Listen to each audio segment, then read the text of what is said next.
1월 29일 새벽기도에 오신 성도님들을 환영하고 축복합니다. 제가 기도하고 말씀 읽겠습니다. 고마우신 하나님 아버지 감사합니다. 오늘도 복된 날을 허락하시고 또 새날을 열어주시니 감사합니다. 오늘도 주의 말씀 붙들고 하루를 시작하게 하여 주시옵소서. 기도의 자리에 나아가 주님 만나게 하여 주옵소서. 예수님 이름으로 기도합니다. 아멘. 우리 하나님 말씀 함께 봅니다. 누가복음 9장 37절에서 50절 말씀까지입니다. 제가 읽겠습니다. 이튿날 산에서 내려오시니 큰 무리가 맞을세 무리 중에 한 사람이 소리질러 이르되 선생님 청컨대 내 아들을 돌보아 주옵소서. 이는 내 외아들이니이다. 귀신이 그를 잡아 갑자기 부르짖게 하고 경련을 일으켜 거품을 흘리게 하며 몹시 상하게 하고야 겨우 떠나가나이다. 당신의 제자들에게 내쫓아 주기를 구하였으나 그들이 능히 못하더이다. 예수께서 대답하여 이르시되 믿음이 없고 패역한 세대여 내가 얼마나 너희와 함께 있으며 너희에게 참으리요. 내 아들을 이리로 데리고 오라 하시니 올 때 귀신이 그를 거꾸로 뜨리고 심한 경련을 일으키게 하는지라. 예수께서 더러운 귀신을 꾸짖으시고 아이를 낫게 하사 그 아버지에게도 도로 주시니 사람들이 다 하나님의 위엄에 놀라니라. 그들이 다 그 행하시는 모든 일을 놀랍게 여길세 예수께서 제자들에게 이르시되 이 말을 너희 귀에 담아두라. 인자가 장차 사람들의 손에 넘겨지리라 하시되 그들이 이 말씀을 알지 못하니 이는 그들로 깨닫지 못하게 숨긴 바 되었음이라. 또 그들은 이 말씀을 묻기도 두려워하더라. 제자 중에서 누가 크냐 하는 변론이 일어나니 예수께서 그 마음에 변론하는 것을 아시고 어린아이 하나를 데려다가 자기 곁에 세우시고 그들에게 이르시되 누구든지 내 이름으로 이런 어린아이를 영접하면 곧 나를 영접함이요 또 누구든지 나를 영접하면 곧 나를 보내신 이를 영접함이라. 너희 모든 사람 중에 가장 작은 그가 큰 자니라. 요한이 여짜오되 주여 어떤 사람이 주의 이름으로 귀신을 내쫓는 것을 우리가 보고 우리와 함께 따르지 아니하였으므로 금하였나이다. 예수께서 이르시되 금하지 말라. 너희를 반대하는 자는 너희를 위하는 자니라 하시니라. 아멘. 바로 오늘 본문의 전 사건은 예수님이 베드로와 야고보와 요한을 데리고 변화산에 올라가 놀라운 영광의 모습을 본 내용이 나옵니다. 예수님은 광채가 나는 모습으로 바로 모세와 엘리야와 함께 대화를 하고 있습니다. 이것을 보고 베드로는 예수님에게 간청하죠. 여기에 있는 것이 좋사오니. 이 말을 한 즈음에 구름이 덮이면서 하늘에서 소리가 납니다. 그리고 예수만 보였더라 하고 이제 산에서 내려오는 내용입니다. 예수님의 제자 3명의 제자와 산 아래로 내려왔는데 산 아래에서 벌어지는 사건은 한 아이가 귀신에 들려서 몹시 괴로움을 당하고 있는 장면입니다. 제자들이 열심히 고쳐보려고 했으나 귀신을 내어 쫓을 수 없었습니다. 아버지는 제자들에게 희망을 기대했는데 제자들마저 고치지 못하는 모습을 보고 너무 가슴이 미어지는 모습입니다. 제자들은 귀신 들린 아이는 고치지 못하고 오히려 자신들에게 시비를 걸어온 서기관들과 논쟁을 하고 있다고 마가복음 9장 14절에서 이야기합니다. 고쳐야 할 아이는 고치지 못하고 엉뚱한 논쟁으로 에너지를 소비하고 있습니다. 저는 이 모습을 보고 요즘 한국교회의 모습과 오버랩이 되었습니다. 요즘 연속하여 교회는 세상 사람들에게 질타를 비난을 받고 있는 상황입니다. 종교로서 사회의 어두운 곳을 밝히고 비추는 일은 하지 못하고 오히려 사람들에게 피해를 주고 더 스트레스를 가중시키기 때문입니다. 오늘 본문의 제자들의 모습, 바로 서기관들의 모습은 바로 그런 모습이기 때문에 그렇습니다. 결정적인 문제 앞에서 아무런 능력이 없습니다. 그런가 하면 자신들의 특권의식 안에 갇혀서 아무런 도움이 안 되는 자기들만의 변론으로 시간을 보내고 있습니다. 예수님이 가르쳐 주신 주기도문에 의하면 아주 중요한 핵심적인 내용인데요. 바로 하나님의 나라가 이 땅에서 이루어지는 것입니다. 하나님 나라가 하늘에서 이루어진 것처럼 바로 하나님 나라가 이 땅에서 이루어지기를 바라고 그렇게 기도하라고 예수님 말씀합니다. 기독교는 하늘에서 이루어진 하나님의 뜻을 바로 믿고 배우는 종교입니다. 그러나 그것이 실제가 되고 이 땅에서 이루어지기 위해서는 하늘에서만 머물러서는 안 되고 구체적인 산 아래에서, 즉 삶의 현장에서 그것이 이루어져야 합니다. 그렇다면 그것이 어떻게 가능할까? 저는 오늘 41절에 보면 예수님이 제자들에게 책망하는 내용이 나오는데요. 그 내용을 통해서 두 가지를 좀 생각해 보려고 합니다. 예수께서 대답하여 이르시되 믿음이 없고 패역한 세대여 내가 얼마나 너희와 함께 있으며 너희에게 참으리요. 이 말씀은 제자들에게 하신 말씀이고 제자들을 향한 영적인 진단입니다. 그런데 저는 이 말씀이 바로 지금 우리 한국교회가 처해 있는, 바로 한국교회는 저와 여러분들이죠. 바로 우리들에게 하신 말씀처럼 들리는 것입니다. 우리가 그러나 이게 염두에 둘 것이, 예수님이 이렇게 책망하지만 이제 너희들은 다 그만두게 하고 새로운 제자들을 선발해서 내가 새롭게 시작하겠다, 이렇게 말씀하지 않더라는 것입니다. 예수님 말씀하시는 것은 제자들이 회복되기를 원하는 마음에서 이렇게 말씀하고 있더라는 것입니다. 그렇다면 무엇을 구체적으로 회복해야 될까요? 두 가지 살펴본다는데, 첫 번째는요, 바로 믿음의 회복입니다.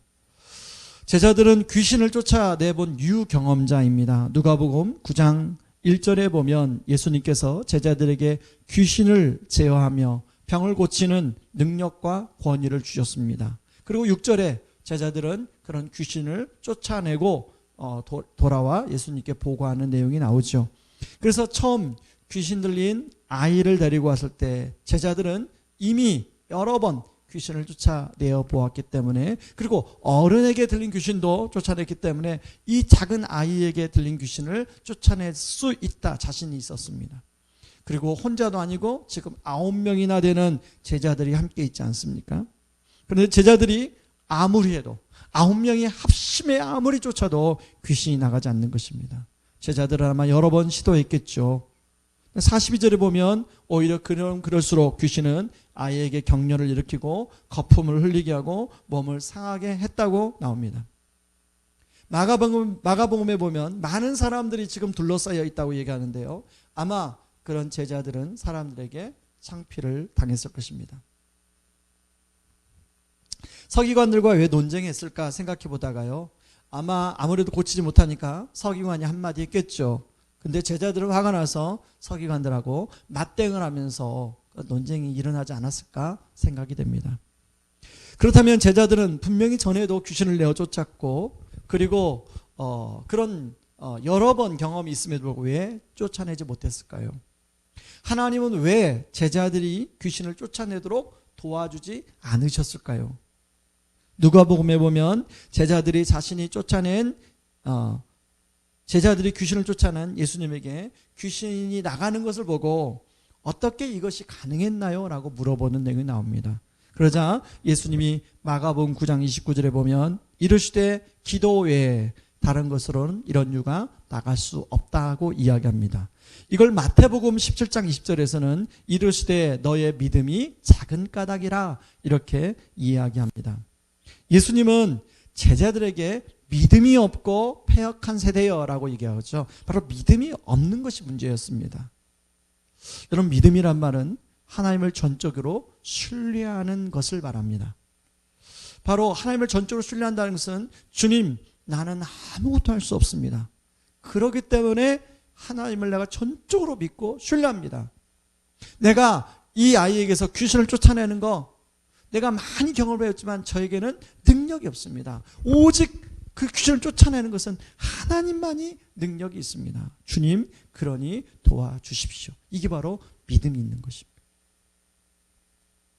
제자들은 자신들의 경험, 자신들의 힘, 자신들의 지식으로 그 믿음의 방점을 거기다 두었습니다. 하나님을 의지하지 않았습니다. 여러분, 우리 안에 그러면 그 믿음이 없는 것을 어떻게 해야 되겠습니까? 믿음이 회복되어야 되는 거는요, 우리 안에 필요한 것은 바로 전적으로 주님을 의지하는 것입니다. 그 전에 내가 아무것도 할 수 없는 존재라는 거, 내가 내 힘으로는 어떻게 할 수 없는 존재라는 걸 인정하는 것입니다. 철저히 자신을 내려놓고 주님을, 하나님을 의뢰하는 것이죠. 그런데 우리는요, 자주 내 힘으로, 내 경험으로, 내 지식으로, 내 뭔가 아이디어로. 그래서 어떤 교회 가면요, 그렇게 써 있어요. 회의는 짧게, 기도는 길게. 그런데 많은 교회들이 회의는 길게, 기도는 짧게. 여러분, 저는 이런 점에서 우리 교회가 회의는 짧게, 기도는 길게. 그런 교회가 됐으면 참 좋겠다 생각합니다. 그래서 이걸 통해서 자신을 드러내고 자신을 과시하고자 하는 마음이 제자들에게 있었는데요. 왜냐하면 이렇게 귀신 들린 아이를 쫓아내므로 말미암아 많은 사람들이 이야, 당신들도 대단하고, 예수님만 대단한 줄 알았더니 당신들도 대단하구나. 여러분, 이렇게 만약에 진짜 귀신이 나갔다면 어떻게 됐을까요? 주님이 영광 받는 것이 아니라, 하나님이 영광 받는 것이 아니라 제자들이 영광을 받는 것이죠. 그렇게 되면 제자들 안에 있는 죄성, 자기 중심성이 더 강화되는 것입니다. 하나님은 제자들이 이런 종교적 괴물이 되는 것을 원치 않으셨어요. 그래서 하나님은 일하지 않으신 것입니다. 비록 귀신은 쫓아내지 못하지만 다시금 자신을 부인하고 철저히 낮아져 하나님을 의지하며 믿음으로 살아가는 사람이 되기를 원하셨어요. 그래서 하나님은 일하지 않으신 것입니다. 저와 여러분의 모습은 어떻습니까? 오늘 하루 철저히 자신이 아무것도 아니라는 것을 인정하고 겸손히 하나님의 능력을 의지하며 살아가는 저와 여러분들 되기를 바랍니다. 여러분의 삶 가운데 귀신 들린 아이를 만날 수 있어요. 꼭 그것이 명확하게 문자적으로 귀신 들린 아이가 아니고 여러분의 삶에 어떤 여러분의 어떤 중요한 이슈들이 있죠. 여러분, 그 이슈 앞에 여러분들은 어떻게 반응합니까? 혹시 여러분의 지식과 여러분의 인맥과 또 여러분의 여러 가지 노력으로 그걸 해결하려고 애써보지 않습니까? 거기에는 과연 하나님이 계시나요? 거기에는 과연 하나님을 의지하는 것이 계시나요? 우리 하나님은요, 바로 그렇게 할 때는 철저히 그것을 하나님이 일하지 않으십니다. 그러나 하나님 아버지, 하나님, 내가 지금 하나님 내 힘으로는, 내 지식으로는, 내 경험으로는, 내 인맥으로는, 내가 가진 것은 어떤 것도 할 수 없습니다. 주님만이 저의 반석이시오 도움이십니다. 그렇게 할 때 주님은 일하시는 줄 믿습니다. 오늘도 그렇게 주님을 믿고 나아가는 하루가 되기를 바랍니다.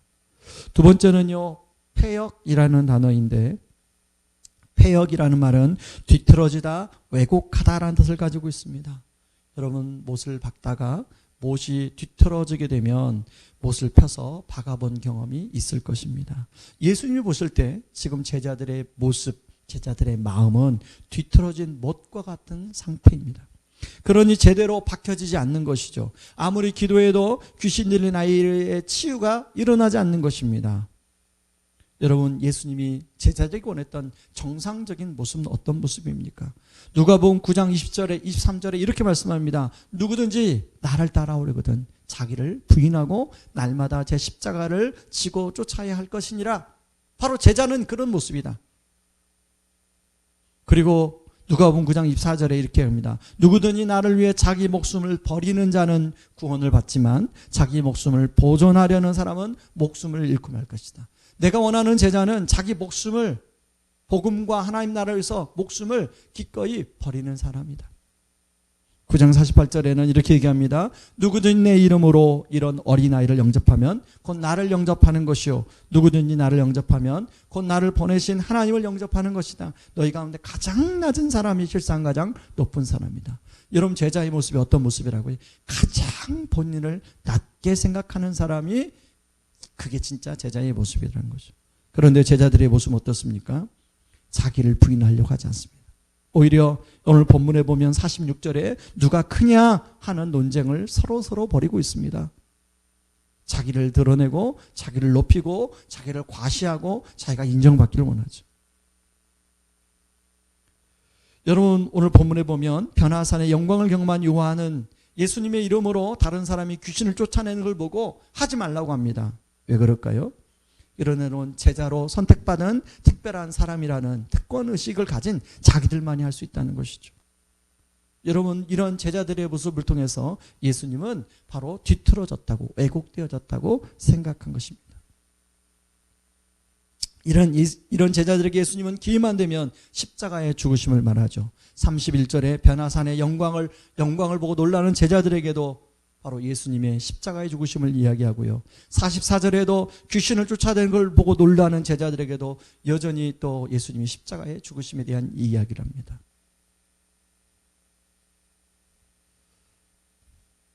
여러분,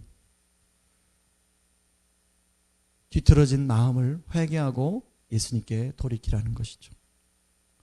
예수님은 제자들의 비뚤어진 마음을 지금 펴고 있습니다. 자신을 알아주기를 원하는 마음을 돌이켜 자기를 부인하고 날마다 자기 십자가를 지고 가라는 것입니다.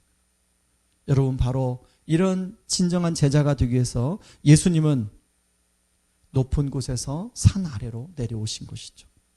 변화산의 영광에서 산 아래로 내려오신 것이죠. 가장 높은 분이 가장 작은 어린아이, 가장 작은 아기로 이 땅에 오신 것이죠.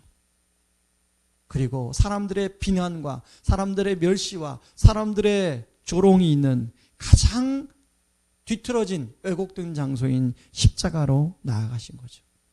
그걸 통해서 여러분, 예수님이 그 폐역의 자리에 나아가심으로 말미암아 여러분, 우리는 어떻게 되었습니까? 우리의 그 폐역된 우리의 모습은 굴곡이 펴지고 평쾌해지고 잘 박힌 못이 되었습니다. 여러분, 누가복음 3장 5절 6절에 이렇게 말합니다. 모든 골짜기가 메워지고 모든 산과 작은 산이 낮아지고 굽은 것이 곧아지고 험한 길이 평탄하여질 것이요 모든 육체가 하나님의 구원하심을 보리라 함과 같으리라. 여러분, 이 귀한 은혜를 저와 여러분의 삶이 모든 골짜기가 메워지고 예수님 때문에 모든 산과 작은 산이 예수님 때문에 낮아지고 우리 삶 안에 굽은 것이 곧아지고 험한 길이 평탄케 되었다는 것입니다. 자, 이런 은혜를 우리 받은 우리에게 예수님은 우리에게 비슷한 걸 요구하십니다. 자기를 드러내려고 하지 말고 자기를 알리려고 하지 말고 자꾸만 자기를 높이려고 하지 말고 여러분, 자기를 부인하라는 거죠. 여러분, 왜 요즘에 기독교인들을 향하여 많은 비난을 하잖아요? 여러분, 요즘에 비난을 하니까 그 비난 받기 싫지 않습니까? 그런데요, 저는 어떤 생각하냐면 하나님께서 비난을 받게 하는 상황 가운데 지금 우리를, 한국교회를 몰아넣고 있는 것 같아요. 우리를 몰아넣고 몰아가시고 하는 것 같아요. 그럴 때 우리는 그 비난을 잘 받는 것이 필요합니다. 바로 그것이 주님의 남은 고난을 우리 몸에 채우는 것입니다. 바로 그것이 자기를 부인하는 것이죠. 그런가 하면 저마다 자리에서 자신이 져야 될 십자가를 잘 지는 것입니다. 십자가 때로는 무겁고 힘듭니다. 복음을 전하면서 정말 필요한 만나는 사람들을 주님의 마음으로 긍휼히 여기고 그들의 필요를 채우기 위해서 주님을 신뢰하며 나아가는 것. 바로 그 자리에서 주님을 의지하며 나아가는 것, 그 십자가를 지는 것입니다. 오늘 하루도 자기를 부인하고 십자가 지며 나아가는 저와 여러분들 되기를 주님의 이름으로 축원합니다. 같이 한번 말씀 붙들고 기도하기를 원합니다. 우리 말씀 붙들고 기도할 때 하나님 아버지, 제가 참 믿음이 없는 사람입니다. 하나님, 제가 자신의 경험과 자신의 지혜와 또 내가 가지고 있는 어떤 것을 자꾸만 사용해서 뭔가를 하려고 할 때가 많이 있습니다. 먼저 저의 아무것도 아니란 것을 인정하고 하나님, 그것을 주님 앞에 고백하며 전적으로 주님을 신뢰하며 주님께 믿음으로 기도로 나아가는 저희들 되게 하여 주시옵소서 기도하고요. 두 번째 기도할 때 하나님, 제 안에 있는 패역한 모습이 있습니다. 하나님, 제 대달 안에 그 패역한 모습이 아버지 제 안에도 있습니다. 하나님, 그 굴곡된 것들이 펴질 수 있도록 도와주시옵소서. 왜곡된 것들이 아버지 정상이 될 수 있도록 하나님 도와주셔서 하나님, 제 삶 가운데 자기를 부인하고 날마다 십자가를 지고 나가게 하여 주시옵소서. 우리 같이 한번 기도하겠습니다. 기도합니다. 고마우신 하나님 아버지, 고맙고 감사합니다. 아버지 하나님, 우리가 하나님 이 땅에서 하나님 산 위의 영광을 경험한 사람들입니다. 하나님 산 아래에서 하나님 믿음으로 잘 살아가야 되는데 오히려 하나님 정말 결정적일 때 아무런 능력이 없고 그리고 오히려 하나님 여러 가지 어려움들이 아버지 하나님 그러다 보니까 많은 사람들의 조롱과 비난을 우리가 받고 있습니다. 하나님이 산 아래에서 하나님 우리가 어떻게 살아가야 될까요? 아버지 하나님 우리의 믿음이 필요합니다. 아버지 전적으로 나의 무능함을 인정하게 도와주시고 하나님 전적으로 주님을 신뢰하고 의지하는 저희들 될 수 있도록 도와주시옵소서. 하나님뿐만 아니라 제 안에 있는 패역한 아버지 왜곡되어진 여러 가지 모습들이 있습니다. 나를 드러내고 나를 알아주길 원하고 하나님 나를 나타내기를 원하는 그런 마음이 있습니다. 하나님 내가 영광 받으려고 하는 마음이 있습니다. 주님 그것이 잘못됐음을 알게 하여 주시고 하나님 그 마음을 내려놓고 자기를 부인하고 날마다 자기 십자가를 지고 오늘 또 만나는 하나님 귀신 들린 아이와 같은 어떤 사람에게 하나님 나라를 증거하고 하나님 나라의 마음으로 섬길 수 있는 그런 저희들 되게 하여 주옵소서. 우리 삶 현장에서 자기 십자가를 지고 하나님 잘 섬겨드려 우리 하나님께 영광 돌리는 우리 모두가 되게 하여 주옵소서. 예수님의 이름으로 기도합니다. 아멘. 우리 계속해서 기도하겠습니다. 우리 계속해서 기도할 때 여러분 지금 코로나의 상황이 점점 또 내려왔다가 다시 올라가고 있는데 하나님 이 코로나로부터 우리 나라 또 이 세상에 많은 어려움을 당한 사람들을 붙들어 주시고 지켜주시고 또 백신과 치료제가 나와서 이것이 잘 잡힐 수 있도록 도와달라고 해서 기도하고 또 더불어서 기도할 때 이제 다음 주 또 그 다음 주에 중고등부 온라인 수련회가 있습니다. 중고등부 온라인 수련을 위해서 같이 기도하고 여러분 개인 기도하고 우리 돌아가도록 하겠습니다. 같이 기도하겠습니다. 고마우신 하나님 아버지 고맙고 감사합니다. 하나님 코로나의 이런 상황 속에서 하나님 우리나라 그래도 하나님께서 돌보시고 함께 하신 은혜 감사합니다. 하나님 이 코로나가 백신이 나오고 치료제가 나와서 잘 잡히게 도와주시고 많은 사람들 전 세계적으로 많은 사람들이 어려움을 겪고 있는데 하나님 그분들을 찾아가 위로해 주시고 붙들어 주시옵소서. 하나님 아버지 또한 하나님 중고등부 온라인 수련회가 있습니다. 하나님 중고등부 학생들 친구들이 하나님 온라인 수련을 통해서 예수님을 더 잘 알고 더 가까이 나아가는 그런 은혜 또 성령 충만한 또 준비하는 목사님과 선생님들이 정말 은혜로 함께 기도하며 준비하게 하여 주시옵소서. 감사합니다. 예수님의 이름으로 기도합니다.